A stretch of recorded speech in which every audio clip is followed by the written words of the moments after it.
Okay, folks, this is Book Talk with Corbin. I'm your host, and you probably already recognize the faces. The absolutely wonderful, brilliant Star Parker, president of Cure, and she also is doing a weekly TV series, TV program, and as you know, she puts out this fantastic newsletter. If you are not getting that newsletter, you're wrong. You need to get a hold of that newsletter. And of late, man, the articles on it have really been powerful to the point to where Thank you. it's motivated me to try to start doing different things, additional things here in Louisville, Kentucky. And today we're going to talk to Sister Star Parker about the latest book. Sis, is this a book that you've put out or your organization's put out? The organization, and it is a dream come true after years and years of internal struggle within myself to say, Lord, what is the difference you want me to make on behalf of you or for you? After rescuing me from a life of criminal activity and drug activity and sexual activity and welfare activity, and then to save me.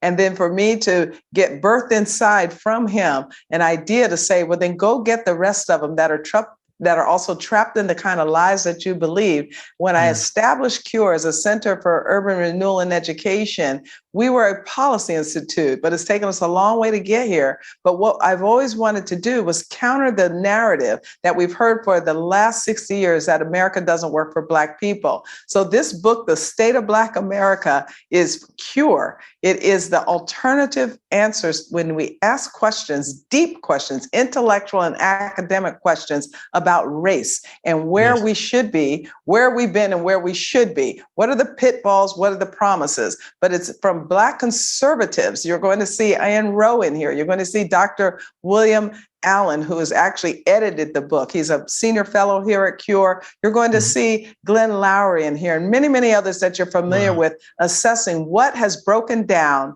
for us not to have continued the progress that we saw very rapidly after 4 million slaves were free, written into the Constitution to be free men under God in this great country.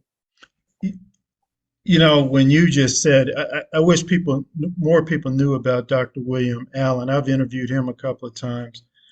I thought I knew something about the history of my folk. After about 10 minutes of speaking to him, I was like, man, I'm ignorant as all get out. I had him on my show yesterday on Cure America because he is the author of this project. And so he's on a tour. So if you want to have him again, but you're absolutely right. I actually said out loud, I feel like a giddy schoolgirl every time I hear him with one sentence. You want to write it down and go and look at every single word of it because it's just so profound. Yeah. And I have a quote here I want you, and by the way, this book is available. It's published by Encounter Books. Is that correct? Yes, which is the intellectual digest house for those that are coming out of major policy institutes all around the world and including here in our country. So it is just humbling and exciting at the same time that we're so honored to be a part of the Encounter family now. And so so we can go to Encounter website? Are there other websites? Can we go to your website and buy the book? It'll refer you to Amazon, Encounter, and other places you get your book. It is a tome. It is definitely available through regular markets. So Cure is not available to it particularly. You can't buy it from us, but you can certainly find all information you need about it at curepolicy.org. Yes. Now, I know the National Urban League every year, they put out, I think they put out something that's called the State of Black America. Is that correct? Yeah, we have. That's why ours is called the State of Black America. Yeah, it's the other side. It's the other side of the story because there's for the last 50 years have said the same exact thing. America's broken. It'll never be fixed. We have to transform it. And here, every year they give us the reason that we should be so concerned. And this year they put out that the reason is voter suppression. Oh, really? We're seeing incredible numbers of Black people that are going to the polls. We're seeing it post all of the changes that needed to be made after COVID, change some of the rules of elections. So it's just a lie, and more lies. It's just big government they want, progressive big government. So we thought, you know what, let's assess this for real. Let's look at this. And so we had a wonderful donor, if you will, come to the table, Tom Klingenstein. He actually wrote the foreword about wokeness. And he came into and said, yes, let's get the first one out. And then we're already working on the second one that he's also helped fund. Where we just need help is in the marketing of the book. But the stories are there, the intel's there, the data's there to counter what the Urban League does every year. And I noticed and this is really important to me. I have a very personal connection to this. My father used to be a director of Urban League program in Warren, Ohio. In fact, when he was appointed there, Jet Magazine did a story on it because at the Wow. time he was the Wow. youngest director of the Urban League at that time. It's And probably back so, in the time when they weren't corrupted and a political engine of the left. Because, exactly. you mentioned Jet, Ebony, Black Enterprise, all of them came up during the same time that Black people were still saying, we can do this. We were excelling, Yes. we were resilient, we were Yes. really a part of the dream. We were grafted in the same way Yes. as individual Christians were grafted into a bigger God's plan that he had throughout history. But yeah, we got lost. And your dad probably was like, my goodness, what happened to the Urban League? Because many are asking what happened to the Urban League because it Right. used to be a really good organization.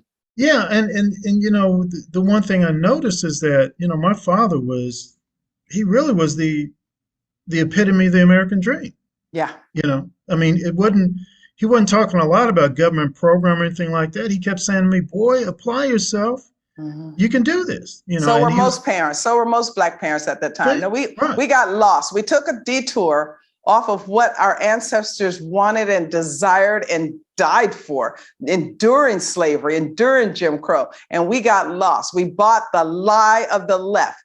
We bought the lie that our problems were somebody else's fault, that we can't make it because somebody else has more money than us. We bought lies of envy and covetousness, and then government has to solve these problems for us, and they have to redistribute wealth. We really bought into lies. And now 24 million Black dead babies later, a lot of people are saying we need to clean our act up. And so I am so happy that Cure is a part of that conversation. And now with this book, I think people are going to find language to put behind what they know in their heart we should be doing and we should be aspiring to.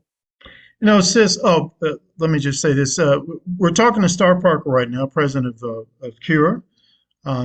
She's also the author of many, many great books. If you go to my website, booktalkwithcorbin.com, you will be able to see the other interviews I've done with this wonderful intellectual, and know where you can go, what books that she's written, and where you can go buy them. Before we leave, sis, we were briefly talking about a conference that Dr. Thomas Sowell did about 40 years ago, was it, out in California?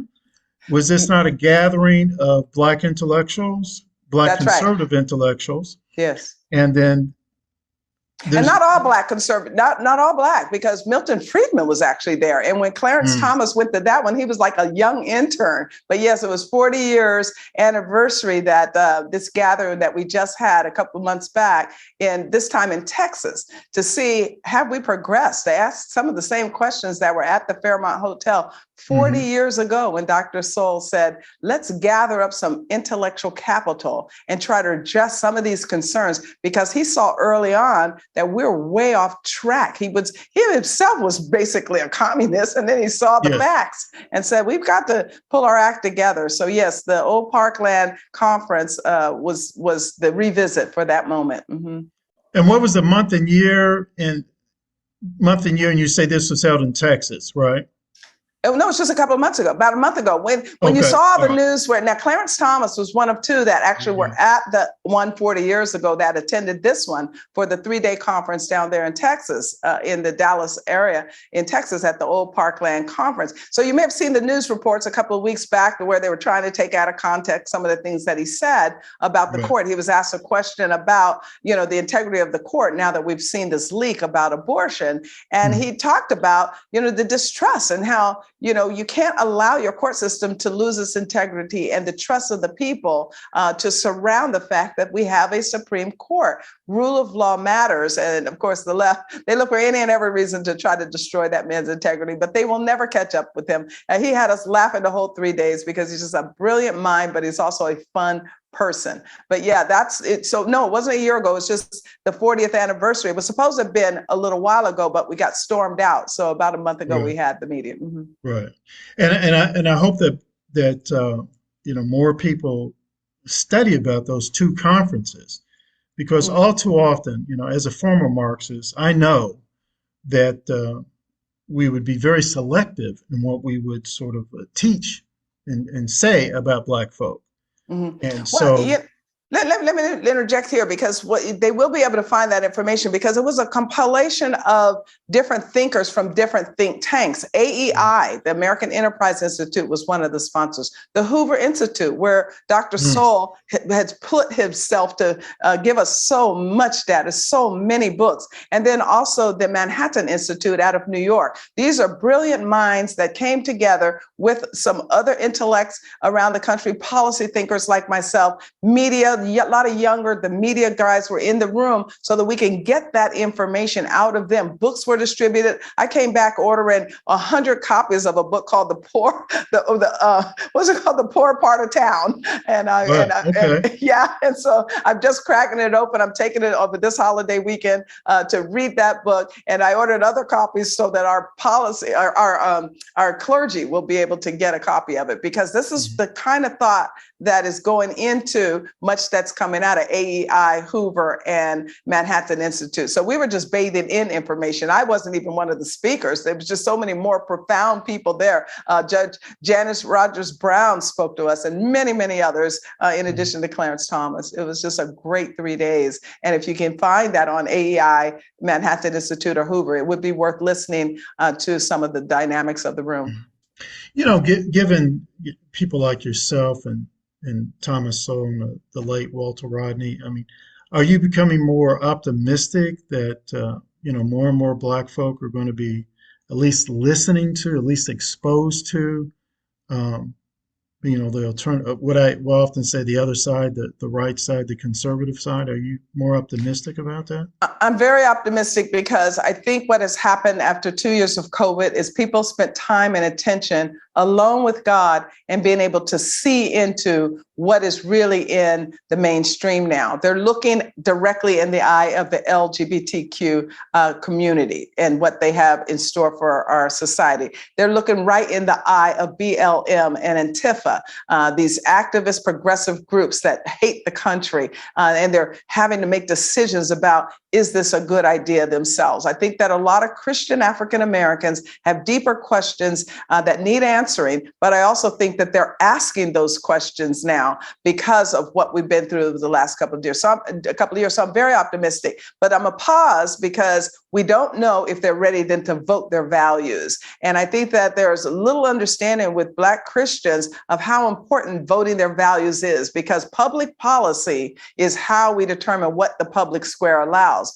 We didn't get here yesterday. What we're seeing, whether it's critical theory, whether it's LGBT, and all of these progressive ideas started in the policy world. It didn't, now perhaps some individual wanted to do it, but how it's pushed on everybody else is through public policy. Policy determines what our kids are taught in school. Policy determines what kind of work environment we're in. Policy determines what we can even say out loud. Right now, we're having discussions about policy changes because we have young men who are not attached to anything. They're loners and they get gun. And now we're having a gun discussion again. Should we overturn the Second Amendment, right to bear arms, in the middle of the chaos that's in our culture, simply because family life and faith life has broken down? So I'm hopeful, I'm optimistic, but I'm also concerned that many Blacks are just not ready to vote their Christ over their color. And they may go in there and pull a lever for a D. And the D is how we got here in the despair that we see in our society.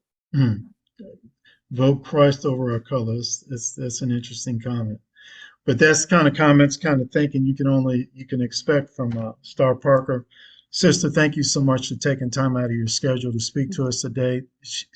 You're welcome, and congratulations to you. And thank you so much for having me on. Sure. And folks, please buy this book, The State of Black America. I don't care if you're on the left, you're on the right, it doesn't matter. If you are concerned about the upliftment of our people, if you're concerned about the progress and moving forward of the national Black community, United States of America, this is one of the books you have to get, read, and share. And thank God that we have someone like Star Parker who's behind getting this out, The State of Black America. Sis, hopefully we'll be able to do this again soon. We will. Thanks so much. God bless you. Bye-bye.